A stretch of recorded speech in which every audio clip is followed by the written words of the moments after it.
ഈ രാത്രിയിലും കർത്താവിൻ്റെ വിലയേറിയ സന്നിധിയിൽ നമുക്ക് ഒരുമിച്ച് ചേർന്ന് വരുവാൻ ദൈവം നൽകിയ സാവകാശത്തെ ഓർത്ത് സന്തോഷിക്കാം, ദൈവത്തെ സ്തുതിക്കാം.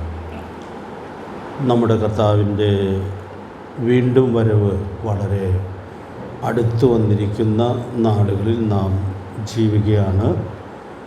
പ്രത്യേകിച്ച് ഈ ദിവസങ്ങളിൽ യുദ്ധവും യുദ്ധശ്രുതികളുമൊക്കെ നമ്മൾ കേൾക്കുന്ന ദിവസങ്ങളായിട്ടാണ് ഇരിക്കുന്നത്. നമ്മുടെ കർത്താവിൻ്റെ വീണ്ടും വരവിനെക്കുറിച്ച് പറയുമ്പോൾ, നിങ്ങൾ യുദ്ധങ്ങളെയും യുദ്ധശ്രുതികളെയും കുറിച്ച് കേൾക്കും എന്ന് പറഞ്ഞത് പ്രധാനമായിട്ടും മധ്യപൂർവ്വ ദേശത്തോട് ബന്ധപ്പെട്ടതായ യുദ്ധങ്ങളായിട്ടാണല്ലോ ഇരിക്കുന്നത്. നാം എല്ലാവരും അറിയുന്നത് പോലെ അങ്ങനെയുള്ള യുദ്ധഭീതിയിൽ ലോകം ഒരർത്ഥത്തിൽ വെറുങ്ങലിച്ചിരിക്കുന്നു എന്നുള്ളത് നമ്മുടെ ഈ ദിവസങ്ങളിൽ കാണുവാൻ ഇടയായിട്ട് തീരുന്നുണ്ട്. അപ്പോൾ അതുകൊണ്ട് നമ്മുടെ പ്രാണപ്രിയൻ അടുക്കൽ വാതിൽക്കലായിരിക്കുന്നു എന്നുള്ളത് തിരിച്ചറിഞ്ഞ് നമ്മുടെ കർത്താവിൻ്റെ വരവിന് വേണ്ടി ഒരുങ്ങി ജീവിക്കുവാൻ ദൈവാത്മാവ് നമുക്ക് എല്ലാവർക്കും കൃപ നൽകട്ടെ. നമ്മൾ കർത്താവിൻ്റെ വരവിനെക്കുറിച്ചുള്ള മനോഹരമായ പാട്ടുകൾ പാടി നമ്മുടെ പ്രത്യാശയെ ഉണർത്തുവാനിടയായിട്ട് തീർന്നു.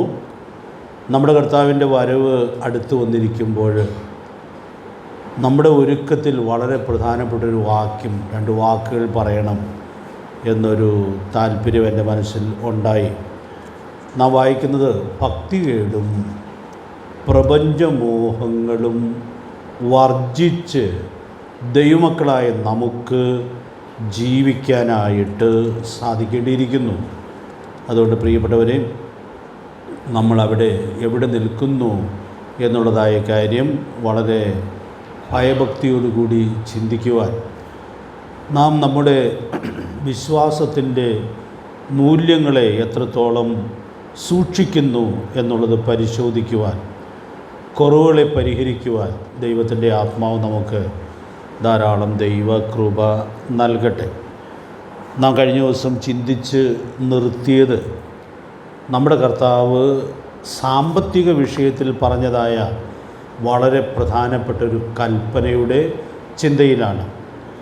ആ കൽപ്പന നമ്മൾ കഴിഞ്ഞ ദിവസങ്ങളിൽ ചിന്തിക്കാനായിട്ട് ശ്രമിക്കുകയായിരുന്നു. അരുതെന്ന് പറഞ്ഞിരിക്കുന്ന ഒരു കാര്യം നമ്മൾ കഴിഞ്ഞ ക്ലാസ്സിൽ സാമാന്യം വിശദമായിട്ട് ചിന്തിച്ചു.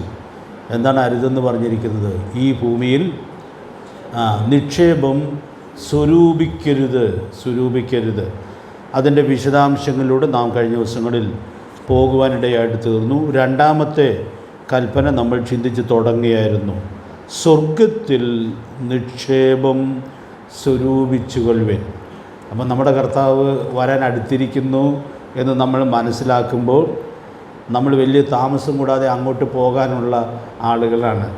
അപ്പോൾ അതുകൊണ്ട് നമ്മുടെ നിക്ഷേപം സ്വർഗത്തിൽ സ്വരൂപിക്കണം എന്നുള്ളത് എത്രയോ പ്രധാനപ്പെട്ട കാര്യമായിട്ടാണ് ഇരിക്കുന്നത്. അതുകൊണ്ട് പ്രിയപ്പെട്ടവരെ, നമുക്ക് ഈ കൽപ്പന അതിൻ്റെ എല്ലാ ഗൗരവത്തിലും ഏറ്റെടുക്കാനായിട്ട് ദൈവാത്മാവ് നമുക്കെല്ലാവർക്കും കൃപ നൽകട്ടെ. കാരണം നമ്മുടെ കർത്താവ് ഇന്ന് വന്നാൽ നമ്മൾ ഇന്ന് ഇവിടുത്തെ എല്ലാ പരിപാടികളും അവസാനിപ്പിച്ച് നമ്മുടെ കർത്താവിൻ്റെ സന്നിധിയിലേക്ക് പോകാനുള്ള ആളുകളാണ്. അപ്പം അതുകൊണ്ട് നമ്മൾ അവിടെ ചെല്ലുമ്പോൾ നാം നിക്ഷേപിച്ച നിക്ഷേപം അവിടെ അതിൻ്റെ നിലയിലുണ്ട് എന്നുള്ളത് ഉറപ്പാക്കുക എന്നുള്ളത് വളരെ പ്രധാനപ്പെട്ട കാര്യമായിട്ടാണ് ഇരിക്കുന്നത്. ദൈവത്തിൻ്റെ പരിശുദ്ധാത്മാവ് അതിനാവശ്യമായ ദൈവകൃപ നൽകട്ടെ. 2ാമത്തെ പാട്ട് പാടിക്കൊണ്ടിരുന്നപ്പോൾ ഞാൻ ഓർത്തു, നമുക്കറിയാം നമ്മുടെ കയ്യിലെത്തുന്ന പണം സ്വർഗത്തിൽ നിക്ഷേപിക്കണമെങ്കിൽ നല്ല വിശ്വാസമുള്ളവർക്ക് അത് പറ്റുകയുള്ളൂ. കാരണം നമ്മളൊക്കെ എവിടെ നിക്ഷേപിക്കുന്നു എന്നുള്ളത് നിക്ഷേപിക്കുന്ന സ്ഥാനത്തെക്കുറിച്ചുള്ള വിശ്വാസത്തിന് വളരെ പ്രാധാന്യമുള്ള കാര്യമായിട്ടാണല്ലോ ഇരിക്കുന്നത്. അപ്പോൾ അതുകൊണ്ട് നമുക്ക് സ്വർഗത്തിൽ നിക്ഷേപിക്കാനായിട്ട് സാധിക്കണം എന്ന് വരികിൽ നമ്മോട് ഈ കൽപ്പന പറഞ്ഞതായ നമ്മുടെ ഗുരുനാഥനിലുള്ളതായ വിശ്വാസം അതിൽ വളരെ പ്രധാനപ്പെട്ട ഒരു ഘടകമായിട്ടാണ് ഇരിക്കുന്നത്. അതുകൊണ്ട് ആ വലിയ ഉൾക്കാഴ്ച ഏറ്റെടുക്കത്തക്കവണ്ണം ദൈവത്തിൻ്റെ ആത്മാവ് നമുക്ക് ധാരാളം ദൈവകൃപ നൽകട്ടെ. കഴിഞ്ഞ ക്ലാസ്സിൽ ഞാനൊരു ചെറിയ ഗ്രഹപാഠം പറഞ്ഞാണ് ക്ലാസ് അവസാനിപ്പിക്കുവാനിടയായിട്ട് തീർന്നത്. ഇടയ്ക്കിടയ്ക്ക് ഞാൻ ഗ്രഹപാഠം പറയുന്നുണ്ടെങ്കിലും നിങ്ങളത് എഴുതുന്നുണ്ടോ എന്നുള്ളതൊന്നും വളരെ കൃത്യമായിട്ട് അറിയാൻ പാടില്ല. അത് നിങ്ങൾ തന്നെ പരിശോധിക്കുക, അല്ലാതെ ഇപ്പോൾ വേറെ മാർഗമില്ല. ഞാൻ പറഞ്ഞ ഗ്രഹപാഠം നിങ്ങളുടെ ഓർമ്മയിലുണ്ട് എന്ന് ഞാൻ വിചാരിക്കുകയാണ്. എങ്ങനെയൊക്കെ സ്വർഗത്തിൽ നിക്ഷേപിക്കാം? ആ ചോദ്യത്തിന് ഒരു ഉത്തരം എഴുതിക്കൊണ്ട് വരണം എന്ന് ഞാൻ പറഞ്ഞായിരുന്നു. ആരെങ്കിലും എഴുതിയിട്ടുണ്ടെങ്കിൽ ഈ ക്ലാസ് കഴിയുമ്പോൾ തരണമേ. ഇത് ഇന്ന് ഞാൻ പറഞ്ഞ് തീരുകയില്ലെന്നാണ് എൻ്റെ വിചാരം. അപ്പോൾ അതിൽ നിന്നും ചേർത്ത് പറയാവുന്ന കാര്യങ്ങൾ അടുത്ത ക്ലാസ്സിൽ ചേർത്ത് പറയാനായിട്ട് സഹായകരമായിട്ട് തീരും എന്ന് കരുതുകയാണ്. എങ്ങനെയൊക്കെ സ്വർഗത്തിൽ നിക്ഷേപിക്കാം എന്നുള്ളതിന് തിരുവെഴുത്തിൽ നിന്ന് ചില വാക്യങ്ങളാണ് ഞാൻ ഇന്ന് രാത്രിയിൽ പറയണം എന്ന് ആഗ്രഹിക്കുന്നത്.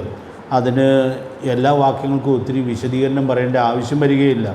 കാരണം അനേക വർഷങ്ങളായി നമ്മൾ പരിചയിച്ചിട്ടുള്ളതായ വാക്യങ്ങളാണ്. എങ്കിലും ആ വചനത്തിലൂടെ ഞാൻ ഈ ചോദ്യത്തിൻ്റെ ഉത്തരം പറയാം എന്ന് ആഗ്രഹിക്കുകയാണ്.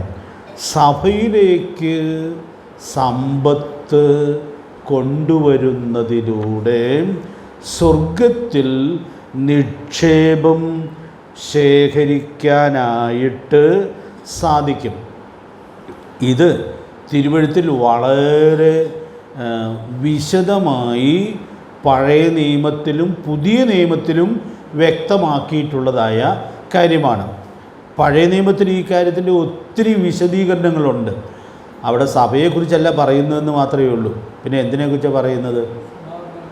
സമാഗമന കൂടാരത്തെക്കുറിച്ചും പിന്നീട് വന്ന ദൈവാലയത്തെക്കുറിച്ചുമുള്ള കാര്യങ്ങളാണ് നമുക്കവിടെ ഉൾക്കൊള്ളാനായിട്ട് സാധിക്കുന്നത്. അപ്പോൾ ദൈവാലയത്തിൻ്റെ നിർമ്മാണത്തിലും പ്രത്യേകിച്ച് സമാഗമന കൂടാരത്തിൻ്റെ നിർമ്മാണത്തിനുമൊക്കെ ദൈവത്തിൻ്റെ ജനമായ ഇസ്രയേലിനോട് അതിനുവേണ്ട വകകൾ കൊണ്ടുവരാനുള്ളതായ കൽപ്പന നൽകിയത് നാം കാണുന്നുണ്ട്. അതൊന്നും നമ്മളിപ്പോൾ എടുത്ത് വായിക്കണം എന്ന് ആഗ്രഹിക്കുന്നില്ല.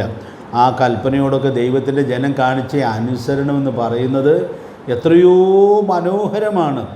ഏത് കാലഘട്ടത്തിൽ ജീവിക്കുന്ന ദൈവജനത്തിനും മാതൃകയും പ്രചോദനവുമായ അനുസരണമാണ് നമ്മളവിടെ കാണുന്നത്. ഇപ്പോൾ ഇഷ്ടംപോലെ ആളുകൾ കൊണ്ടുവന്നു, അവസാനം ഇനി മതി എന്ന് പറയേണ്ടതായിട്ട് വന്നു. കാരണം അത്ര സമൃദ്ധിയായിട്ടും ധാരാളമായിട്ടും കൊടുക്കുവാൻ ദൈവത്തിൻ്റെ ജനമായ ഇസ്രയേലിന് സാധിച്ചു എന്നുള്ളതായ സാരമായ സത്യം നമുക്കിവിടെ ഉൾക്കൊള്ളാനായിട്ട് സാധിക്കുകയാണ്. എന്നാൽ ചില കാലഘട്ടത്തിലൊക്കെ അങ്ങനെ ധാരാളം ദൈവജനം ഉത്സാഹിച്ച് കൊണ്ടുവരുമായിരുന്നു. എന്നാൽ ചില പ്രവാചകന്മാരെയൊക്കെ വാക്കുകൾ നമ്മൾ വായിച്ചാൽ ഈ കാര്യത്തിൽ ദൈവത്തിൻ്റെ ജനത്തിന് ആവർത്തിച്ചുള്ള പ്രബോധനം നൽകിയിരുന്നു എന്നുള്ളത് നമ്മൾ കാണുകയാണ്. ഞാൻ അതിലെ ഒരു വാക്യമാണ് ഇന്ന് രാത്രിയിലെ ക്ലാസ്സിൽ പറയണം എന്ന് ആഗ്രഹിക്കുന്നു. അങ്ങനെ ഒരു പ്രകാശനമാണ് ദൈവത്തിൻ്റെ ആത്മാവ് തന്നത്. മലാക്കി പ്രവചനം 3-ാം അധ്യായത്തിൻ്റെ 10-ാമത്തെ വാക്യം നമ്മൾ വായിക്കുമ്പോൾ, പുതിയ നിയമത്തിലൊരു വാക്യം കൂടി ഒന്ന് നോട്ട് ചെയ്തിട്ടോളൂ. അത് നമ്മൾ വായിച്ച് വിശദീകരിക്കേണ്ട ആവശ്യമില്ല. 1 Corinthians 16-ാം അധ്യായത്തിൻ്റെ 2-ാമത്തെ വാക്യത്തിൽ ആഴ്ചവട്ടത്തിൻ്റെ 1-ാം നാൾ തോറും ചരതിച്ച് വെച്ചുകൊള്ളുവിൻ എന്നുള്ളതായൊരു കൽപ്പന സഭയോടുള്ള ബന്ധത്തിലും നൽകപ്പെടുന്നതായിട്ട് നമ്മൾ കാണുന്നുണ്ട്. ഞാൻ മലാക്കി 3:10 അല്പം വിശദീകരിക്കണം എന്ന് ആഗ്രഹിക്കുന്നത്. 8 മുതൽ 10 വരെയുള്ളതായ വാക്യങ്ങൾ നമുക്കൊന്ന് വായിച്ചു പോകാം. വളരെ സമഗ്രമായൊരു വിശദീകരണത്തിലേക്ക് ഞാൻ പോകണം എന്ന് ആഗ്രഹിക്കുന്നില്ല. മലാക്കി പ്രവചനം 3-ാം അധ്യായത്തിൻ്റെ 8 മുതൽ 10 വരെയുള്ള വാക്യങ്ങൾ. മനുഷ്യന് ദൈവത്തെ തോൽപ്പിക്കാമോ? എങ്കിലും നിങ്ങൾ എന്നെ തോൽപ്പിക്കുന്നു. എന്നാൽ നിങ്ങൾ ഏതിൽ ഞങ്ങൾ നിന്നെ തോൽപ്പിക്കുന്നു എന്ന് ചോദിക്കുന്നു. ദശാംശത്തിലും വഴിപാടിൽ തന്നെ. നിങ്ങൾ ഈ ജാതി മുഴുവൻ തന്നെ എന്നെ തോൽപ്പിക്കുന്നത് കൊണ്ട് നിങ്ങൾ ശാപഗ്രസ്തരാകുന്നു. എൻ്റെ ആലയത്തിൽ ആഹാരം ഉണ്ടാകേണ്ടതിനോ നിങ്ങൾ ദശാംശം മുഴുവനും ഭണ്ഡാരത്തിലേക്ക് കൊണ്ടുവരികയും ഞാൻ നിങ്ങൾക്ക് ആകാശത്തിലെ കിളിവാതിലുകളെ തുറന്ന് സ്ഥലം പോരാതെ വരുമ്പോഴും നിങ്ങളുടെ മേൽ അനുഗ്രഹം പകരുകയോ എന്നിങ്ങനെ നിങ്ങൾ ഇതിനാൽ എന്നെ പരീക്ഷിക്കും എന്ന് സൈന്യങ്ങളെ യഹോവ അരുളിച്ചെയ്യുന്നു. അപ്പോൾ അവിടെ നാം കാണുന്നതായ കാര്യം, ഞാൻ ആദ്യത്തെ വാക്യങ്ങൾ വായിക്കാനായിട്ട് പറഞ്ഞത്, ഈ മേഖലയിൽ നമ്മൾ ദൈവത്തെ തോൽപ്പിക്കുന്നില്ല എന്നുള്ളത് സൂക്ഷ്മതയോടെ ഉറപ്പുവരുത്തണം. മലാക്കി പ്രവാചകൻ പ്രവചിച്ച കാലഘട്ടത്തിൻ്റെ ഒരു പ്രത്യേകത നമുക്കറിയാം. പല പാപങ്ങളും പ്രവാചകൻ ചൂണ്ടിക്കാണിച്ചു. അപ്പോൾ അവർക്കത് മനസ്സിലാകുന്നില്ല. അപ്പോൾ അതുകൊണ്ട് ഇവിടെ ചോദിച്ച കാര്യത്തിൻ്റെ ബന്ധത്തിലും ഇവിടെ ഒരു മറുചോദ്യം നമുക്ക് വായിക്കുവാനായിട്ട് കഴിയുന്നുണ്ട്. അവർ ചോദിക്കുകയാണ്, എന്നാൽ നിങ്ങൾ ഏതിൽ ഞങ്ങൾ നിന്നെ തോൽപ്പിക്കുന്നു എന്ന് ചോദിക്കുന്നു. പ്രവാചകൻ്റെ ഉത്തരം വളരെ വ്യക്തമാണ്. ദശാംശത്തിലും വഴിപാടിലും തന്നെ. അപ്പോൾ അതുകൊണ്ട് പ്രിയപ്പെട്ടവരെ, ഞാൻ ആ വാക്യം ഇപ്പോൾ വിശദീകരിക്കാനായിട്ട് ശ്രമിക്കുന്നില്ല. അപ്പോൾ നമുക്ക് ദൈവത്തെ തോൽപ്പിക്കാനായിട്ട് കഴിയും. നാം കർത്താവിന് വേണ്ടി കൊടുക്കാനും സ്വർഗത്തിൽ നിക്ഷേപിക്കാനുമുള്ളതായ വളരെ ശക്തമായ കൽപ്പന ഉൾക്കൊണ്ടിട്ടുള്ള ആളുകളാണ്. അപ്പോൾ ആ കൽപ്പനയോട് നമ്മൾ അനുസരണക്കേട് കാണിക്കുമ്പോൾ നമ്മൾ ദൈവത്തെ തോൽപ്പിക്കുകയാണ് എന്നുള്ളതായ ഗൗരവതരമായ സത്യം തിരിച്ചറിയാനായിട്ട് നമുക്ക് സാധിക്കേണ്ടിയിരിക്കുന്നു. അടുത്ത വാക്യത്തിൽ നിന്ന് എന്നെ വളരെ ഇപ്രാവശ്യം വായിച്ച് ചിന്തിച്ചപ്പോഴും ഭയപ്പെടുത്തിയൊരു വാക്ക് ഞാൻ എടുത്ത് പറയുകയാണ്. അടുത്ത വാക്യത്തിൽ നമ്മൾ വായിക്കുന്നത്, നിങ്ങൾ ഈ ജാതി മുഴുവനും തന്നെ എന്നെ തോൽപ്പിക്കുന്നത് കൊണ്ട്, അടുത്ത വാക്യം എന്താണ്? നിങ്ങൾ ശാപഗ്രസ്തർ ആകുന്നു. അപ്പോൾ പലരുമൊക്കെ സാമ്പത്തികമായ കാര്യം, കർത്താവിന് കൊടുക്കുന്ന കാര്യം, അതൊക്കെ കൊടുത്താലും കൊടുത്തില്ലെങ്കിലും എന്താ എന്നൊക്കെ ഉള്ളതായ ചിന്തകൾ നമ്മുടെ മനസ്സിൽ വരാൻ സാധ്യതയുണ്ട്. കർത്താവിന് ഒന്നിനും കുറവില്ലല്ലോ. അപ്പോൾ അങ്ങനെയൊക്കെയുള്ള ചിന്തകൾ വരാനുള്ളതായ സാധ്യതയുണ്ട്. പക്ഷെ പ്രവാചകനെ ആ ചിന്തകൾ വേദനിപ്പിക്കുകയാണ്. കാരണം അങ്ങനെ അവർ കൊടുക്കാതിരിക്കുമ്പോൾ ദൈവത്തിന് കുറവൊന്നും ഉണ്ടായിട്ടല്ല. പക്ഷേ ഇവിടെ പ്രവാചകൻ വേദനയോടെ പറയുന്നത്, കൊടുക്കാതിരിക്കുമ്പോൾ നിങ്ങൾ ശാപഗ്രസ്തരായിട്ട് തീരുകയാണ്. അതുകൊണ്ട് പ്രിയപ്പെട്ടവരെയും, ഞാൻ ആ വാക്ക് മാത്രം ഒന്ന് അടിവരയിടാനായിട്ട് ശ്രമിക്കുകയാണ്. നമ്മളാരും അങ്ങനെ ശാപഗ്രസ്തരായിട്ട് തീരാൻ പാടില്ല. അതുകൊണ്ട് കർത്താവ് നമുക്ക് നൽകിയിട്ടുള്ളതായ ഈ കൽപ്പനയോട് ഏറ്റവും കൃത്യമായിട്ടുള്ള വിശ്വസ്തത സൂക്ഷിക്കത്തക്കവണ്ണം ദൈവത്തിൻ്റെ പരിശുദ്ധാത്മാവ് നമ്മെ സഹായിക്കട്ടെ. ഇനി 10ാമത്തെ വാക്യത്തിലേക്ക് വരുമ്പോൾ ആ കൊടുക്കുന്നതിൻ്റെ ഒരു വിശദാംശം നമുക്കവിടെ ഉൾക്കൊള്ളാനായിട്ട് സാധിക്കുകയാണ്. ഈ വാക്യത്തിൽ ഒത്തിരി കാര്യങ്ങൾ പറയുന്നുണ്ട്.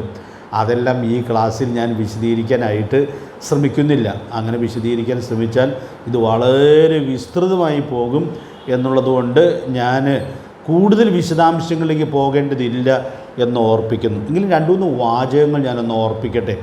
തുടക്കത്തിലെ 2 വാക്കുകളാണ് ഞാൻ ഈ ക്ലാസ്സിൽ വിശദീകരിക്കണമെന്ന് ആഗ്രഹിക്കുന്നത്. 10ാമത്തെ വാക്യം തുടങ്ങുന്നത്, എൻ്റെ ആലയത്തിൽ ആഹാരം ഉണ്ടാകേണ്ടതിന്. അപ്പോൾ ഞാനത് പിന്നെ വിശദീകരിക്കാനായിട്ട് ശ്രമിക്കാം. അപ്പോൾ ആലയത്തിലേക്ക് കൊണ്ടുവരാനായിട്ട് പറയുമ്പോൾ, അങ്ങനെ പറയുന്നതിനോട് ചേർത്ത് ആ ആഹ്വാനം അനുസരിക്കുന്നതിൻ്റെ അനുഗ്രഹം എത്രയോ വ്യക്തമായിട്ടാണ് രേഖപ്പെടുത്തുന്നത്. അവിടെ കർത്താവ് നൽകിയിട്ടുള്ള കൽപ്പനകളിലുമൊക്കെ നമുക്കിത് ധാരാളം കാണാനായിട്ട് സാധിക്കുന്നുണ്ട്. അതിൽ ചിലതൊക്കെ നമ്മൾ വളരെ സമഗ്രമായിട്ട് ചിന്തിക്കുവാനും ഇടയായിട്ട് തീർന്നിട്ടുണ്ട്. ലൂക്കോ സാറിൻ്റെ 38ാമത്തെ വാക്യമൊക്കെ ഈ ഹോളിൽ ഞാൻ വിശദമായി പറഞ്ഞ ഓർമ്മകൾ എൻ്റെ മനസ്സിൽ തങ്ങി നിൽക്കുന്നുണ്ട്. ഒറ്റ വാക്കിലുള്ളൊരു കൽപ്പനയുണ്ടല്ലോ അവിടെ, ആരെങ്കിലും ഓർക്കണ്ടോ? കൊടുപ്പിൻ. ഒറ്റ വാക്കേ ഉള്ളൂ. ഒറ്റ വാക്കിലുള്ള കൽപ്പനയിൽ നമ്മുടെ കർത്താവ് അത് വെളിപ്പെടുത്തുകയാണ്. പിന്നെ താഴെ ഭാഗത്തേക്ക് വരുമ്പോൾ കൊടുപ്പിൻ എന്നാൽ നിങ്ങൾക്ക് കിട്ടും. എങ്ങനെ കിട്ടും എന്നുള്ളതായ കാര്യവും വളരെ കൃത്യമായി നമുക്കവിടെ കാണുവാനായിട്ട് സാധിക്കുന്നുണ്ട്. ഞാനൊരു സൂചന പറഞ്ഞു എന്ന് മാത്രമേ ഉള്ളൂ. ഈ വാക്യത്തിൽ നമ്മൾ കാണുന്നത് ദൈവം എങ്ങനെ തരുമെന്നാണ്. ആകാശത്തിൻ്റെ കിളിവാതിലുകളെ തുറന്ന് സ്ഥലം പോരാതെ വരുവോളം നിങ്ങളുടെ മേൽ അനുഗ്രഹം പകരുകയില്ലയോ എന്നിങ്ങനെ നിങ്ങൾ ഇതിനാൽ എന്നെ പരീക്ഷിപ്പിൻ എന്ന് സൈന്യങ്ങളുടെ യഹോവ അരുളി ചെയ്യുന്നു. ഞാൻ കുറേ മാസങ്ങളായിട്ട് ഈ വാക്യം പറയുമ്പോഴൊക്കെ പറയുന്നൊരു കാര്യം വിശദീകരിക്കുന്നില്ലെങ്കിലും ഒന്ന് എടുത്തു പറയുകയാണ്. ദൈവം കൊടുക്കാമെന്ന് പറയുമ്പോൾ ഇവർക്ക് വളരെ സിമ്പിളായിട്ട് മനസ്സിലാകുന്ന ഒരു കാര്യമാണ് പറയുന്നത്. എന്താ പറയുന്നത്? ആകാശത്തിൻ്റെ കിളിവാതിലുകളെ തുറന്ന്. നമ്മുടെ പോർഷൻ്റെ ഈ ദിവസങ്ങൾ നമ്മളത് വായിച്ചല്ലോ. ഒരു ആൾ അവിശ്വാസം ഉണ്ടായപ്പോൾ പറഞ്ഞു, ആകാശത്തിൻ്റെ കിളിവാതിൽ തുറന്നാൽ ഈ പറയുന്ന കാര്യം അല്ലേ നടക്കില്ല എന്ന് പറഞ്ഞു. എന്ന് പറഞ്ഞാൽ അദ്ദേഹത്തിന് ഈ കാര്യം അറിയാം. അപ്പോൾ ഈ ആകാശത്തിൻ്റെ കിളിവാതിൽ തുറക്കുക എന്ന് പറഞ്ഞാൽ തുറന്ന് ദൈവം തരിക എന്ന് പറയുന്ന ആ പ്രയോഗത്തിൻ്റെ അർത്ഥവ്യാപ്തി നമുക്ക് ഇവിടെ ഉൾക്കൊള്ളാനായിട്ട് സാധിക്കുന്നുണ്ട്. ഒരു വർഷത്തിലധികമായി ആണെന്നാണ് എൻ്റെ വിചാരം. ഞാൻ ഈ വാക്യത്തെക്കുറിച്ച് പല സ്ഥലത്തൊക്കെ പറയുമ്പോൾ പറഞ്ഞിട്ടുള്ളതായ ഒരു കാര്യമാണ്. ദൈവം ആകാശത്തിൻ്റെ കിളിവാതിലിൽ തുറക്കുന്നതിന് ഏത് സ്ഥലത്തെ ആകാശത്തിൻ്റെ കിളിവാതിലും തുറക്കാം. കേരളത്തിലെ കിളിവാതിലും തുറക്കാൻ ഒരു പ്രയാസവും ഉണ്ടാവുകയില്ല. അപ്പം അതുകൊണ്ട് ദൈവം തരുന്നതിന് വേറെ ഏതെങ്കിലും രാജ്യത്ത് പോകണമെന്നോ ഒന്നും ആവശ്യമില്ല, ഒന്നും നിർബന്ധവുമില്ല. ദൈവത്തിന് എവിടെയും നമ്മെ ആ നിലയിൽ അനുഗ്രഹിക്കാനായിട്ട് സാധിക്കും എന്നുള്ളതായ വളരെ ലളിതമായ സത്യം നമുക്കിവിടെ ഉൾക്കൊള്ളാനായിട്ട് സാധിക്കുകയാണ്. അപ്പോൾ ഞാൻ പറഞ്ഞു വരുന്നതായ കാര്യം, എൻ്റെ ആലയത്തിലേക്ക് കൊണ്ടുവരുവിൻ എന്ന് പറയുന്ന കൂട്ടത്തിൽ ഇതിൻ്റെ സമൃദ്ധിയും ദൈവം വെളിപ്പെടുത്തി കൊടുക്കുന്നു എന്നുള്ളത് നമുക്കിവിടെ ഉൾക്കൊള്ളാനായിട്ട് സാധിക്കുന്നുണ്ട്. അതുകൊണ്ട് ഈ 10-ാം വാക്യം സാധിക്കുമെങ്കിൽ ഒന്ന് മനഃപ്പാഠം പഠിച്ചാൽ നല്ലതാണ്. പഠിച്ചിട്ടുണ്ടാകുമെന്നാണ് എൻ്റെ വിചാരം. അപ്പോൾ അതുകൊണ്ട് ദൈവം കൊടുക്കുന്നതായ ആഹ്വാനവും ആ ആഹ്വാനത്തിൻ്റെ അനുസരണത്തിനുള്ള അനുഗ്രഹവും എത്രയോ വ്യക്തമായിട്ടാണ് ഇവിടെ വെളിപ്പെടുത്തപ്പെടുന്നതായിട്ട് നമ്മൾ കാണുന്നത്. അപ്പോൾ നമ്മളിപ്പോൾ ചിന്തിക്കുന്നത് എൻ്റെ ആലയത്തിലേക്ക് കൊണ്ടുവരിക, ഇതിൻ്റെ ഒരു വിശദീകരണമാണ് ഞാൻ പറയണം എന്ന് ആഗ്രഹിക്കുന്നത്. എൻ്റെ ആലയം എന്ന് ഈ 10-ാം വാക്യത്തിൽ വായിക്കുമ്പോൾ പുതിയ നിയമത്തിൽ നമ്മൾ ഓർക്കേണ്ട വളരെ പ്രധാനപ്പെട്ട ഒരു വാക്യമുണ്ട്. നമ്മുടെ കർത്താവ് സഭയെക്കുറിച്ച് പറഞ്ഞ ആദ്യത്തെ വാചകം ഓർക്കണം. മത്തായി സുവിശേഷം 16-ാം അധ്യായത്തിൻ്റെ 18-ാമത്തെ വാക്യത്തിൽ നമ്മുടെ കർത്താവ് പറഞ്ഞ വാക്ക് നമുക്ക് വളരെ പരിചയമുണ്ടല്ലോ. നീ പത്രോസാകുന്നു, ഈ പാറമേൽ ഞാൻ എൻ്റെ സഭയെ പണിയും. അപ്പോൾ നമ്മുടെ കർത്താവ് സഭയുടെ ഉടമസ്ഥതയിൽ ആ ഒരു വാചകത്തിൽ തന്നെ ഉടമസ്ഥത 3 വട്ടം ആവർത്തിച്ച് ഉറപ്പിക്കുന്നു എന്നുള്ളത് നാം ഇവിടെ കാണുകയാണ്. ഇതൊക്കെ നമ്മുടെ സഭയുടെ പുസ്തകത്തിൽ വളരെ സമഗ്രമായി വിശദീകരിച്ചിട്ടുള്ളതാണ്. അതുകൊണ്ട് ഇനി വിശദീകരിക്കാനായിട്ട് ആഗ്രഹിക്കുന്നില്ല. കർത്താവ് പറയുകയാണ്, സഭ എൻ്റെയാണ്. അതേ ഇപ്പോൾ ഞാൻ വിശദീകരിക്കാനായിട്ട് ആഗ്രഹിക്കുന്നുള്ളൂ. സഭ എൻ്റെയാണ്. ഞാനാണ് സഭയെ പണിയുന്നത്, ഞാനാണ് എൻ്റെ സഭയെ പണിയുന്നത്. പിന്നെ നീ പത്രോസാകുന്നു എന്ന് പറഞ്ഞ ഈ പാറമേലെന്ന് പറഞ്ഞ ആ പ്രയോഗവും നമ്മുടെ കർത്താവിനെക്കുറിച്ചുള്ളതാണെന്നുള്ളത് നമ്മൾ വളരെ വിശദമായിട്ട് ഓർത്തുകൊണ്ടിരിക്കുന്നതായൊരു സത്യമാണ്. അപ്പോൾ പ്രിയപ്പെട്ടവരെ, ഞാൻ ഓർപ്പിക്കട്ടെ, സഭ കർത്താവിൻ്റെ വകയാണ്. ഇത് സാർവത്രിക സഭയെക്കുറിച്ച് പറഞ്ഞിരിക്കുന്നു എന്നുള്ളത് നമുക്ക് വളരെ കൃത്യമായിട്ടും ഓർക്കാം. എങ്കിലും നമ്മൾ വേറൊരു സത്യം പ്രായോഗിക തലത്തിലൂടെ ഒന്ന് ചേർത്ത് ചിന്തിക്കുകയാണ്. ഓരോ പ്രാദേശിക സഭയും ആരുടെയാണ്? കർത്താവിൻ്റെയാണ്. അതെന്ത് ഭംഗിയായിട്ടാണ് അപ്പോസ്തല പ്രവൃത്തികളുടെ പുസ്തകം 20-ാം അധ്യായത്തിൻ്റെ 28-ാമത്തെ വാക്യത്തിൽ വ്യക്തമാക്കപ്പെട്ടിരിക്കുന്നതായി നമ്മൾ കാണുന്നത്. നമുക്ക് നന്നായിട്ട് അറിയാമെങ്കിലും നമ്മൾ ഈ കാര്യം ചിന്തിച്ചു വരുമ്പോൾ അതൊന്ന് വായിക്കണ്ടേ. അപ്പോസ്തല പ്രവൃത്തികളുടെ പുസ്തകം 20-ാം അധ്യായത്തിൻ്റെ 28-ാമത്തെ വാക്യത്തിൽ എഫെസോസിൽ നിന്ന് വിളിക്കപ്പെട്ട മൂപ്പന്മാരോട് അപ്പോസ്തലനായ പൗലോസ് സംസാരിക്കുമ്പോൾ സഭയുടെ ഉടമസ്ഥതയുടെ വഴി കൂടി വളരെ വ്യക്തമായി പറയുന്നു എന്നുള്ളത് നമ്മൾ കാണുകയാണ്. നമുക്കതുകൊണ്ട് പ്രാർത്ഥനാപൂർവ്വം ആ വാക്യം ഒന്ന് വായിക്കാം. നമുക്ക് മനപ്പാട് അറിയാവുന്ന വാക്യമാണ്, എങ്കിലും ഒന്ന് ഓർപ്പിച്ച് ഉണർത്തേണ്ടിയിരിക്കുന്നു. വായിക്കാം.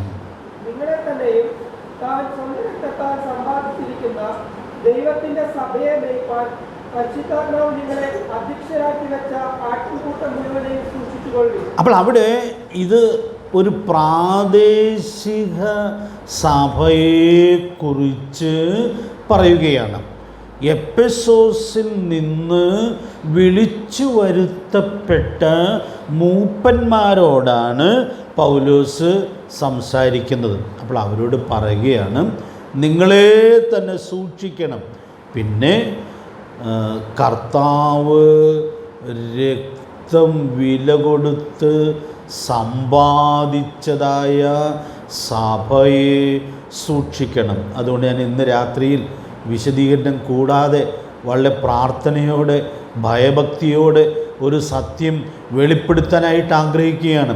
ഈ മൂപ്പന്മാരെ ഓർപ്പിക്കുകയാണ്, നിങ്ങളെ പരിശുദ്ധാത്മാവ് ഉത്തരവാദിത്വം ഏൽപ്പിച്ചിരിക്കുന്നത് കർത്താവ് രക്തം വില കൊടുത്ത് സമ്പാദിച്ച സഭയിലാണ്. ഒത്തിരി വർഷങ്ങൾക്ക് മുമ്പ് എൻ്റെ കണ്ണുകളെ തുറന്ന ഒരു വാക്യമാണിത്. അതുകൊണ്ട് ഈ വാക്യത്തോട് എനിക്ക് ഒത്തിരി സ്നേഹവും പ്രതിബദ്ധതയുമുണ്ട്. കാരണം കർത്താവ് ഒരു സഭയിൽ ഏൽപ്പിക്കുന്ന ഇടയ ശുശ്രൂഷ അതിൽ തന്നെ എത്രയോ പ്രധാനപ്പെട്ടതാണ് എന്നുള്ളതായ വലിയ സത്യം ഈ മൂപ്പന്മാരെ പൗലോസ് ഓർപ്പിച്ച് ഉണർത്തുകയാണ്.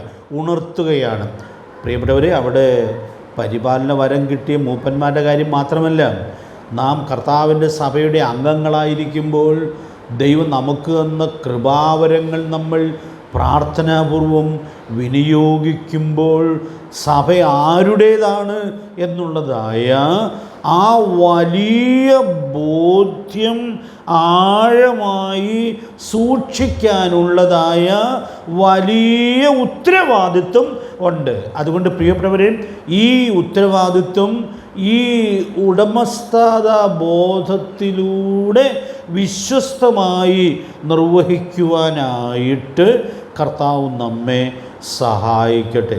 ഇതോട് ചേർത്ത് പറയേണ്ട ഒരു വാക്യം നിങ്ങളുടെയൊക്കെ മനസ്സിൽ വന്നു കാണും. എന്തുകൊണ്ടാണ് അത് പറയാത്തതെന്ന് നിങ്ങളുടെ പലരുടെയും മനസ്സിൽ ചിന്ത വന്നു കാണുമെന്ന് ഞാൻ വിചാരിക്കുകയാണ്.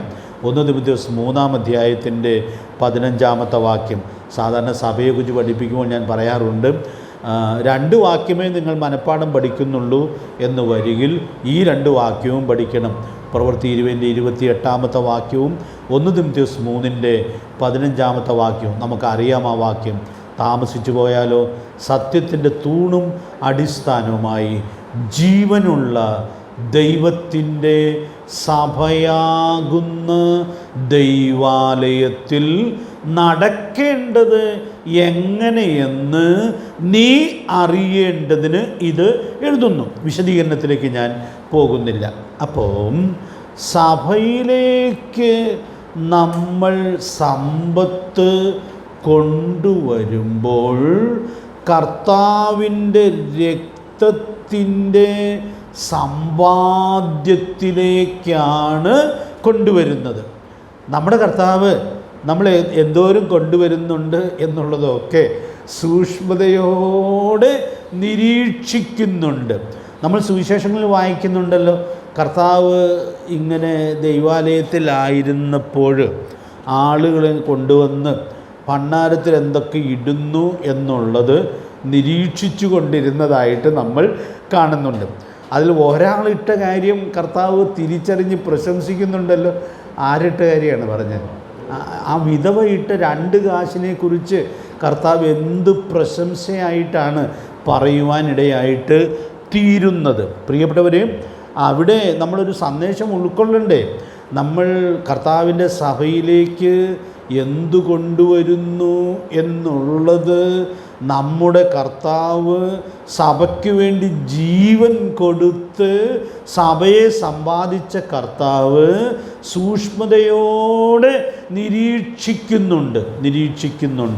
ഈ കർത്താവിന് വേണ്ടി കൊടുക്കുന്ന കാര്യം പറയുമ്പോൾ അതിൻ്റെ തുകയല്ല പറയുന്നത്. അവിടെ 2 കാശെന്നാണ് പറഞ്ഞിരിക്കുന്നത്. പക്ഷേ ആ 2 കാശ് അവളുടെ ഉപജീവനമായിരുന്നു എന്ന് പറഞ്ഞാൽ അവൾക്കുള്ളത് മുഴുവനുമായിരുന്നു എന്നുള്ളതായ കാര്യം നമ്മൾ കാണുന്നുണ്ട്. മലാക്കി 3:10 കണക്കുണ്ട്. എന്താ കണക്ക്? മലാക്കി 3:10 കണക്ക് ആദ്യം വായിച്ചത് ദശാംശം.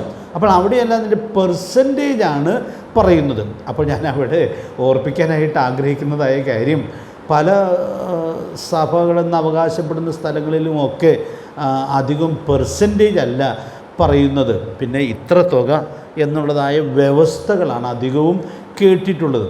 നമുക്ക് പിന്നെ പ്രത്യേകിച്ച് അങ്ങനെ വ്യവസ്ഥയില്ലാത്ത ആളുകളാണ്. എന്ന് പറഞ്ഞാൽ നമ്മളെപ്പോലെ കൊടുക്കുന്ന കാര്യത്തിൽ അവരവരുടെ സ്വാതന്ത്ര്യം ഇത്രയും അനുഭവിക്കുന്ന വേറൊരു കൂട്ടം വേറെ ഉണ്ട് എന്നെനിക്ക് തോന്നുന്നില്ല. കാരണം കൊടുക്കണമെങ്കിൽ കൊടുക്കാം, കൊടുക്കണമെങ്കിൽ കൊടുക്കണ്ട.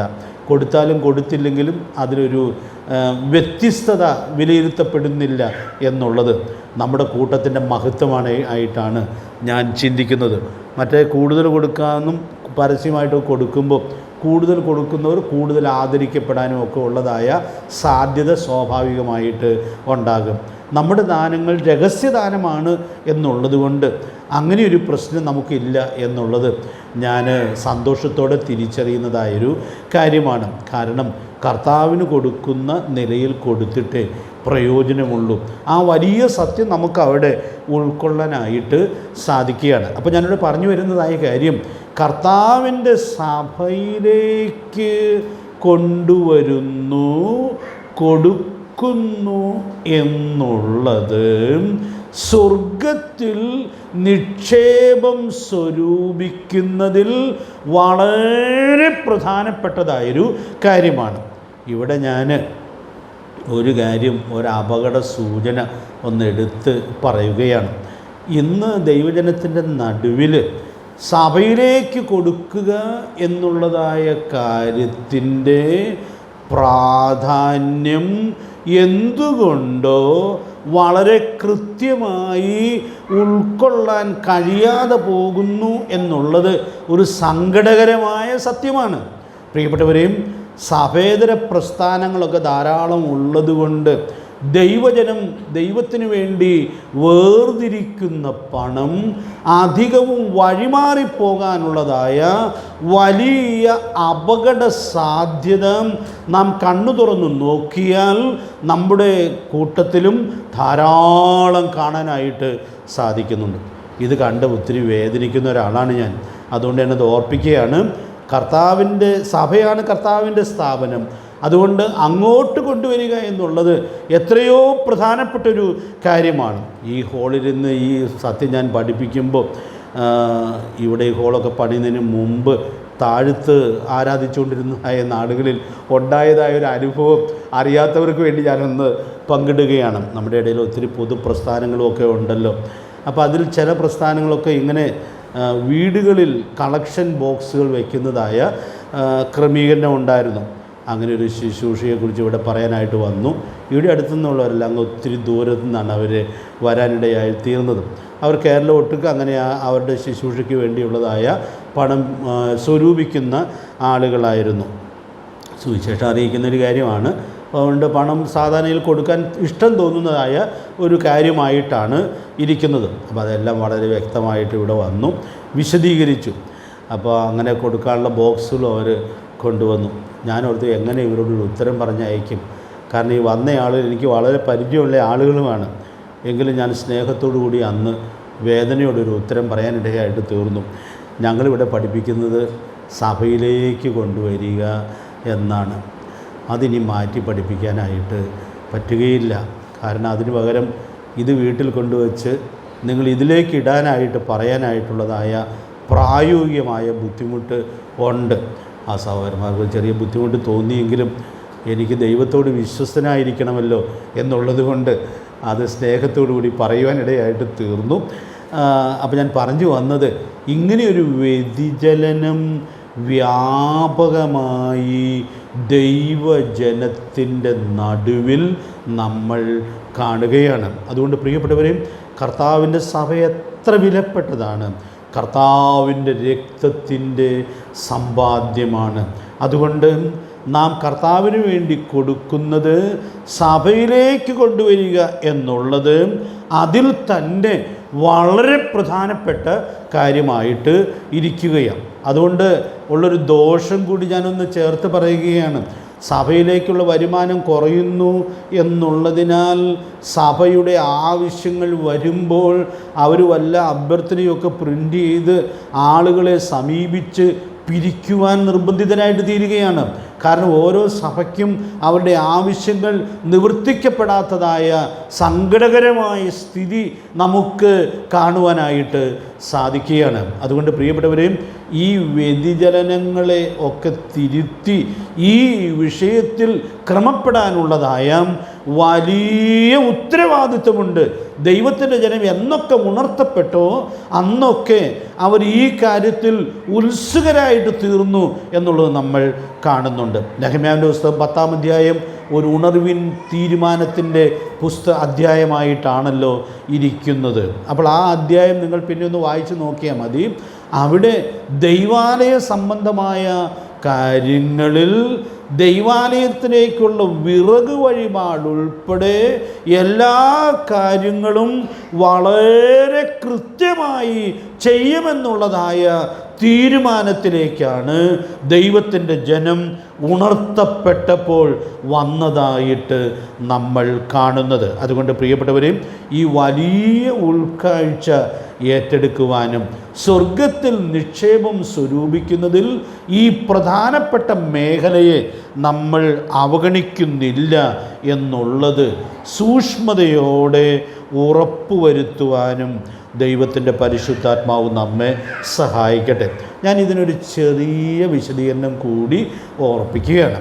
നമുക്കറിയാം, ദൈവത്തിൻ്റെ സഭയിലേക്ക് കൊണ്ടുവരുമ്പോൾ അതിൽ ദൈവം സഭയിൽ ഇന്ന് നൽകിയിട്ടുള്ള നിലനിൽക്കുന്ന 10 കൃപാവരങ്ങളിൽ 3 കൃപാവരങ്ങൾ ഉപജീവനം കൂടി ബന്ധപ്പെട്ടിട്ടുള്ള കൃപാവരങ്ങളാണ്. അതേതാണെന്ന് ചോദിച്ചാൽ നിങ്ങൾ പറയും എന്നാണ് എൻ്റെ വിചാരം.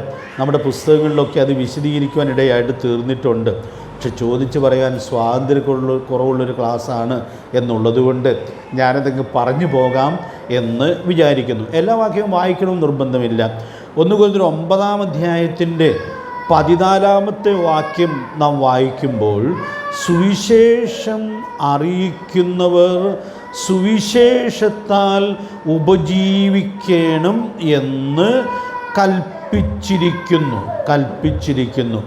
ആരുടെ കൽപ്പനയാണെന്നുള്ളത് ആ വാക്യം തുടങ്ങുമ്പോൾ പറയുന്നുണ്ട്. നിങ്ങൾക്ക് പറയാമോ ആരുടെ കൽപ്പനയാണെന്ന്? 14-ാം വാക്യം ഒന്ന് വായിക്കുക. 14-ാമത്തെ വാക്യം.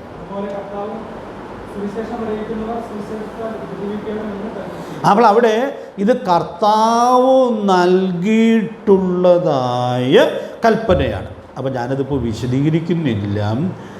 1 തിമോഥെയോസ് 5-ാം അധ്യായത്തിൻ്റെ 17-18 വാക്യങ്ങൾ വായിക്കുമ്പോൾ വേറൊരു കൃപാവരത്തോടുള്ള ബന്ധത്തിലും ഈ കാതലായ സത്യം നമ്മൾ കാണുന്നുണ്ട്.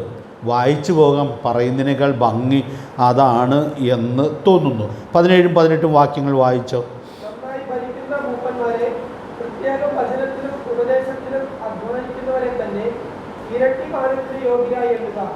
ലഭിക്കുന്ന കാളയ്ക്ക് മുഖക്കുട്ട കെട്ടരുത് എന്ന് തിരുവെഴുത്ത് പറയുന്നു.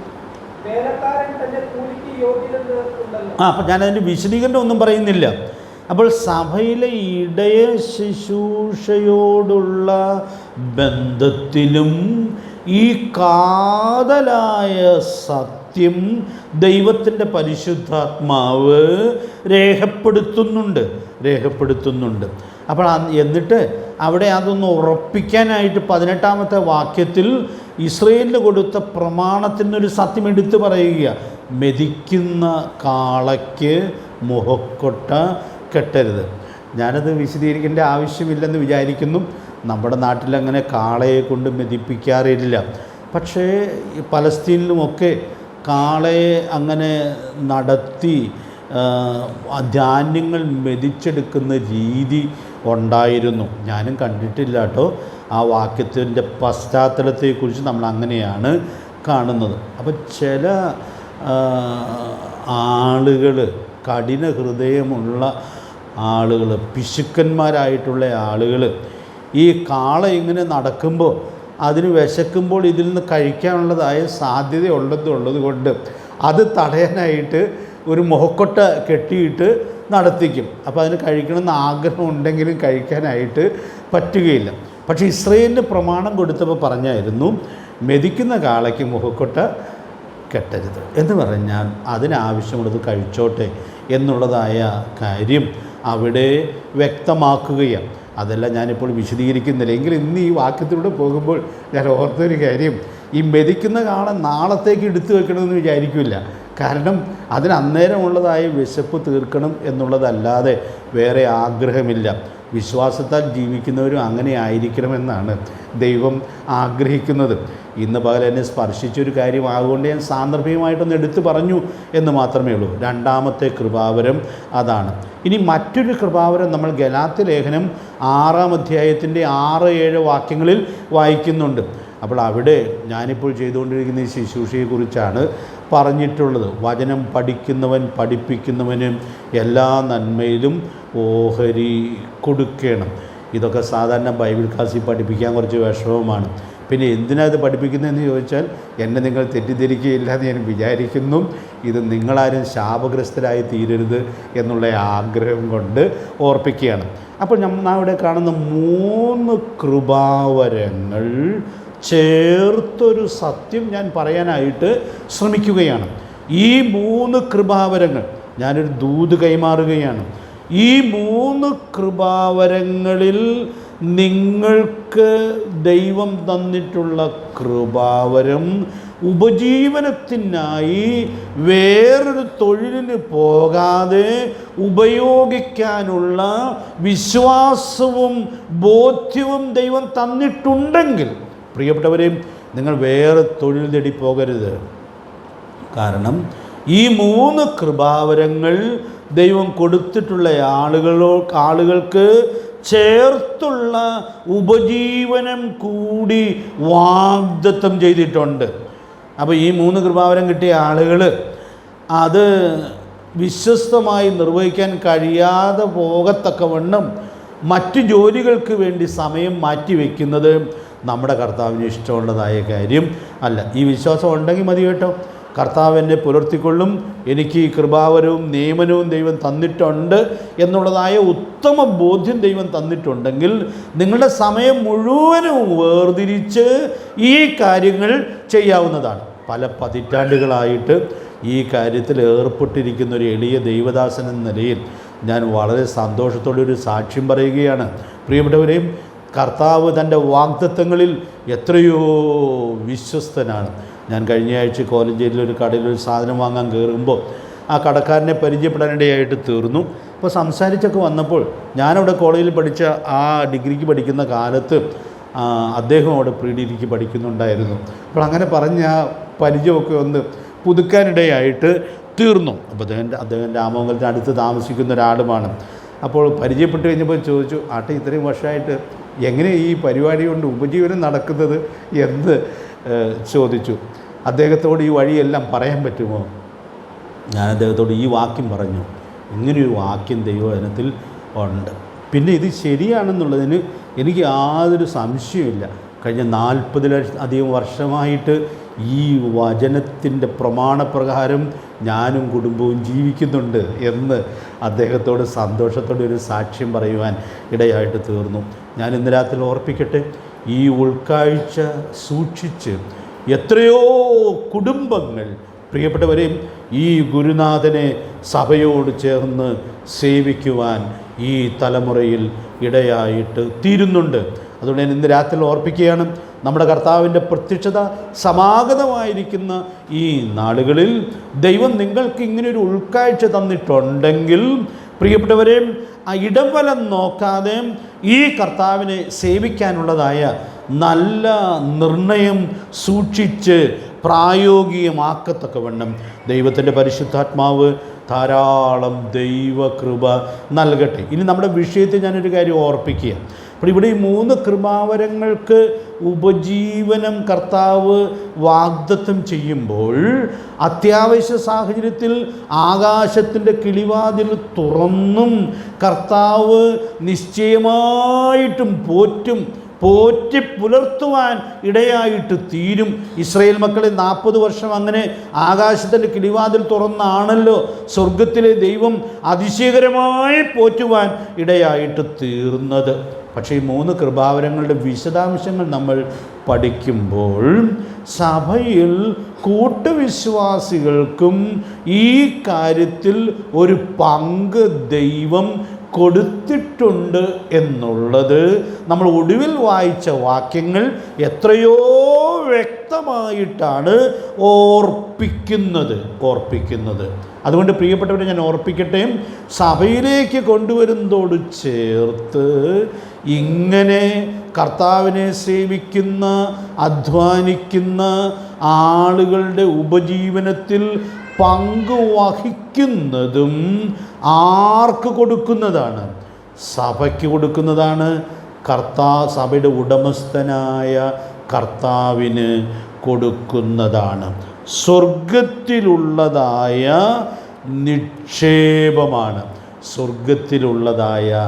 നിക്ഷേപമാണ്. ഞാൻ ഈ സത്യം വ്യക്തമായി എന്ന് ഞാൻ വിചാരിക്കുന്നു. സ്തോത്രശേഖരണത്തിൽ നമുക്ക് ആരും അറിയാതെ, വലം കൈ ചെയ്യുന്നതെന്ന് ഇടം കൈ അറിയാതെ കാര്യങ്ങൾ ചെയ്യാനുള്ളതായ വലിയ സാവകാശമുണ്ട്. അതോട് ചേർന്ന് ഇങ്ങനെയും സഭയിലേക്ക് കൊടുക്കാനുള്ള വഴി ഉണ്ട് എന്നുള്ളതായ വലിയ സത്യം നമുക്കിവിടെ ഉൾക്കൊള്ളുവാനായിട്ട് സാധിക്കുന്നുണ്ട്. അതുകൊണ്ട് പ്രിയപ്പെട്ടവരെയും ഈ മേഖലയിൽ നമുക്ക് വിജയകരമായി സാക്ഷ്യം വഹിപ്പാൻ ദൈവത്തിൻ്റെ പരിശുദ്ധാത്മാവ് നമ്മെ സഹായിക്കട്ടെ. അടുത്ത 2 കാര്യം കൂടെ പറയണമെന്ന് വിചാരിച്ചാണ് ഞാൻ ക്ലാസ്സിന് വന്നത്. എങ്കിലും അത് മുഴുവൻ പറയാൻ പറ്റുകയില്ലെന്ന് തോന്നുന്നു. കഴിഞ്ഞൊരു ക്ലാസ്സിൽ ഞാൻ പരാമർശിച്ചൊരു കാര്യം രണ്ടാമത്തേതായിട്ട് ഓർപ്പിക്കുകയാണ്. സദൃശ്യ 19-17 വാക്യം നമ്മൾ കഴിഞ്ഞ ദിവസം വായിക്കാനും ചിന്തിക്കാനും ഇടയായിട്ട് തീർന്നിരുന്നു. അതുകൊണ്ട് ഞാനങ്ങ് പറഞ്ഞു പോകാം. എളിയവനോട് കൃപ കാട്ടുന്നവൻ, ഒന്ന് പൂരിപ്പിക്കാമോ? യഹോവയ്ക്ക് വായ്പ കൊടുക്കുന്നു. അടുത്ത വാചകം നമ്മൾ അന്ന് ഓർത്തതാണ്. അപ്പോൾ ഇപ്പോൾ ഞാൻ പറയുന്നത്, എളിയവനോടൊരാൾ കൃപ കാണിക്കുമ്പോൾ യഹോവയ്ക്ക് വായ്പ കൊടുക്കുകയാണ്. ഇതിന് ഒത്തിരി വ്യാഖ്യാനം വേണ്ടെന്നാണ് എനിക്ക് തോന്നുന്നത്. അപ്പോൾ എളിയവനോട് കൃപ കാണിക്കുമ്പോൾ നമുക്ക് സ്വർഗത്തിൽ നിക്ഷേപം ശേഖരിക്കാനായിട്ട് സാധിക്കും. യഹോവയ്ക്ക് കൊടുക്കുന്ന വായ്പ നിശ്ചയമായും സ്വർഗത്തിൽ നിക്ഷേപമായി സ്വീകരിക്കപ്പെടും എന്നുള്ളത് നമുക്കിവിടെ ഉൾക്കൊള്ളാനായിട്ട് സാധിക്കുകയാണ്. ദൈവത്തിൻ്റെ ആത്മാവ് നമ്മെ സഹായിക്കട്ടെ. കഴിഞ്ഞ ദിവസം ഞാൻ സൂചിപ്പിച്ചതും വളരെ ലളിതവുമാണ് എന്നുള്ളത് കൊണ്ട് അത് വിശദീകരിക്കുന്നില്ല. മൂന്നാമതൊരു വഴി കൂടി പറഞ്ഞ് അതോടെ പറയാതെ നിർത്താനൊരു വിഷമമുള്ളത് കൊണ്ട് അതും കൂടെ ഞാൻ ചേർത്ത് ഓർപ്പിക്കാം എന്ന് ആഗ്രഹിക്കുകയാണ്.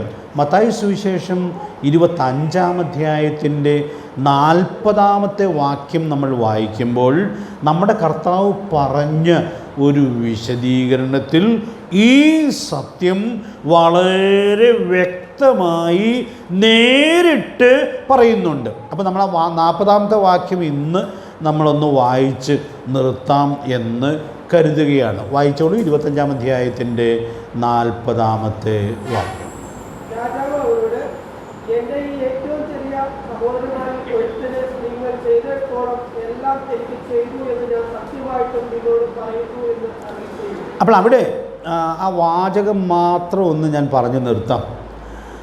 അവിടെ കർത്താവ് ചില കാര്യങ്ങളുമൊക്കെ കർത്താവിൻ്റെ സഹോദരന്മാർക്ക് ചെയ്തത് 35ഉം 36ഉം വാക്യങ്ങളിൽ എടുത്ത് പറയുന്നുണ്ട്. അപ്പോൾ ഞാൻ അടുത്ത ആഴ്ചയ്ക്ക് ഒരു ഗ്രഹപാഠം പറയുകയാണ്. 35ഉം 36ഉം വാക്യങ്ങളിൽ 3 കാര്യങ്ങൾ വീതം അവർ കർത്താവിന് ചെയ്തതായിട്ട് കർത്താവ് എടുത്ത് പറയുന്നുണ്ട്. നമ്മുടെ ഈ ബൈബിൾ പരീക്ഷയുടെ വഴിയിലൊക്കെ ഇത് വളരെ കൃത്യമായിട്ട് ഉൾക്കൊണ്ടിട്ടുള്ളതായ ആളുകളാണ്. അപ്പോൾ അതുകൊണ്ട് വിശദീകരണം പറഞ്ഞില്ലെങ്കിലും കുഴപ്പമില്ല. അപ്പോൾ ആ 35-36 വാക്യങ്ങളിൽ അവർ ചെയ്ത 6 കാര്യങ്ങൾ 2 വാക്യങ്ങളിലായി നമ്മുടെ കർത്താവ് വ്യക്തമാക്കുക. അടുത്ത ക്ലാസ്സിൽ വരുമ്പോൾ നിങ്ങൾ ആ 6 കാര്യങ്ങളൊന്ന് നിങ്ങളുടെ നോട്ട്ബുക്കിലൊന്ന് എഴുതിക്കൊണ്ട് വന്നോ. അപ്പോൾ അത് നിങ്ങൾക്ക് പ്രയോജനപ്പെടും എന്ന് ഞാൻ കരുതുകയാണ്. എന്നിട്ട് കർത്താവ് 40-ാമത്തെ വാക്യത്തിൽ പറഞ്ഞു, ഈ ചെയ്തതെല്ലാം ആർക്ക് ചെയ്തു എന്നാണ് പറഞ്ഞിരിക്കുന്നത്? അത് കർത്താവിന് ചെയ്തതാണ്. ഏറ്റവും ചെറിയ സഹോദരന്മാർ ഒരുത്തിന് എന്തൊക്കെയാണോ ചെയ്തത് അതൊക്കെ കർത്താവിന് ചെയ്തതാണ്.